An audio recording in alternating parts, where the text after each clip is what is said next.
Hey, greetings everyone, and welcome to 50 and Beyond.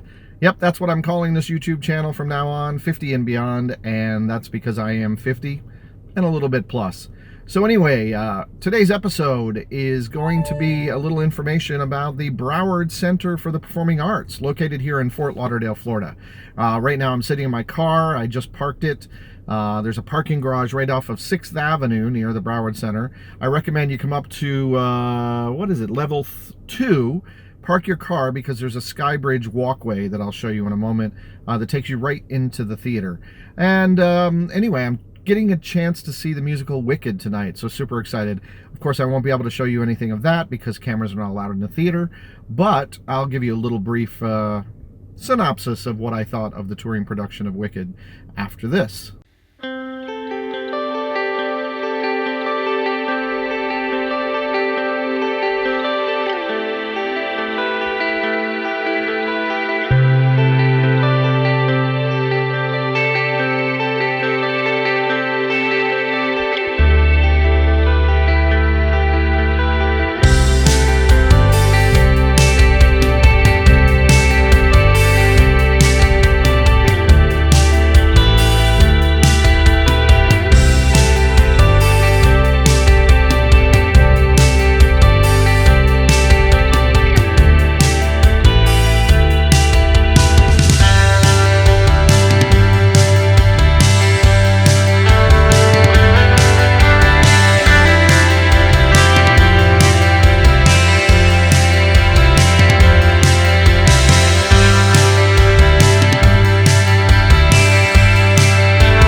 Inside the Broward Center for the Performing Arts in the Al Theater here in Fort Lauderdale, Florida.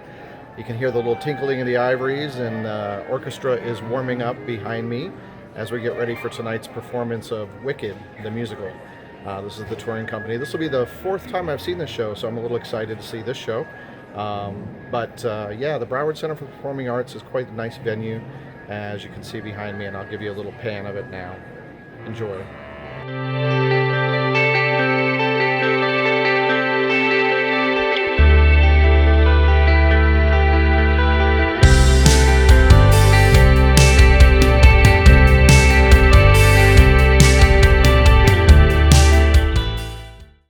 Well, what a fantastic evening I had at the Broward Center for the Performing Arts here in Fort Lauderdale.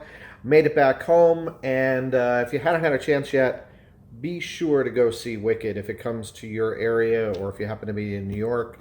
I can't believe it's been 20 years that the show has been running. I saw it 20 years ago on Broadway, and then again I saw it roughly about 10 years ago. I saw it twice at that time, and then again now. So what a great evening. So let me tell you a little bit more about the Broward Center for the Performing Arts. I found out a little history of it. First off, it is a huge theater. There are over 2,200 seats in the theater, with a orchestra area as well as a mezzanine and a balcony area. And there really isn't a bad seat in the house. It is a state-of-the-art facility.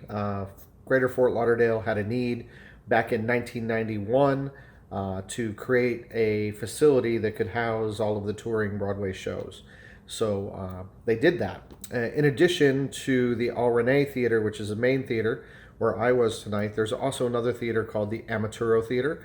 which is a smaller house, a little more intimate, and it presents original shows as well as touring productions, and so it's a great venue as well.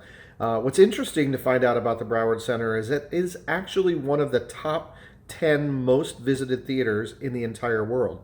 I didn't know that until tonight. But yeah, that's pretty interesting. Over 700,000 people visit the Broward Center every year, and they do over 700 performances a year there. So that's quite significant. They're very, very involved in the community. They do a lot of education programs for local schools and students, and workshops, etc. So if you happen to be in Fort Lauderdale, or you live in Fort Lauderdale and you haven't had a chance to go there yet, I highly recommend it. It's really a quite spectacular facility. So now let me switch gears a little bit and talk to you a little bit about one of the things that I love about the theater, and that is live performance. You may or may not know, but I used to be a performer myself. That's how I started my career out. I've been on stage, and there's nothing like performing in front of a live audience. It's been a long time since I've been on stage, but maybe one day I'll get back there.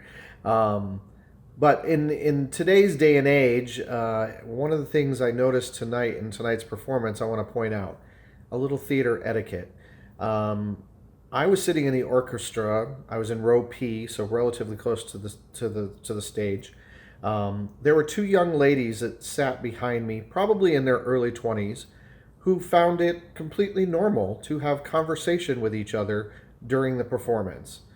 And I actually did turn around at one point and gave them a shh. It was so annoying. Not only that, but for some reason, she decided that it didn't matter to anybody else around her. She brought a bag of candy with her and she kept opening wrappers. It was horrendous. Sitting 4 seats down from me was a family that brought about a 3 or 4 year old child. Now, what are you bringing a 3 or 4 year old child to the theater for? During the middle of the second act, this kid started having conversations, started yelling, started talking. And do you think the parents would get up and take the child out? No, they didn't. I don't understand sometimes. And then there was a woman sitting in the second row who actually pulled out her cell phone during a couple of the productions and was taking photos, potentially videotaping. One of the ushers had to come and stop her. Well, that didn't stop her. She pulled it out again in the second act. Folks, if you do go to the theater, have respect for the other people around you. I kindly ask that you do that. Not only for the other people around you, but for the actors that are on stage. They are given 110% of themselves to the performance, and any distractions that they give. I applaud, actually. I saw a while back, Patti LuPone actually stopped a performance and grabbed a cell phone out of a audience member's hand and took it backstage and kind of did a little rant and rave. Was it 100% appropriate? Probably not. But she got a lot of applause from the audience. So anyway, I share that with you because as much as I love going to live theater, it just baffles my mind that some people feel that they are above etiquette. So if you go to the theater, put your cell phone away. Don't be making a lot of noise. Do not have extraneous conversation with your friends. And please leave children under the age of at least 5 home. Unless you're going to see Barney or some children's performance, don't bring them to a Broadway touring show that starts at 8 p.m. at night and doesn't end until 11 o'clock. It's not the right place. Anyway, so there we go. That's my little rant. Other than that, let me talk quickly about the performance. What an amazing touring cast. The Alphabet tonight was fantastic. There was an understudy actually went on for Galinda, and she was amazing. So sometimes you might groan a little bit when you see that the main actor is not going to be playing the role. I actually get excited because what that means is the understudy, who doesn't get a chance to perform very often, is now taking to the stage, and usually their performance is a little more vibrant and a little more exciting because there's a little unexpected energy that happens between that performer and the other actors on stage, just because they don't do it every single night. So it creates sort of another level of energy in a performance, and I actually really like it when an understudy is going on and you get to see that performance. So bravo to the touring company of Wicked. Anyway, That's about it for me. I hope you guys enjoyed this little video, and be sure to check out the Broward Center for the Performing Arts. You will not be disappointed. Peace out, guys. Take care.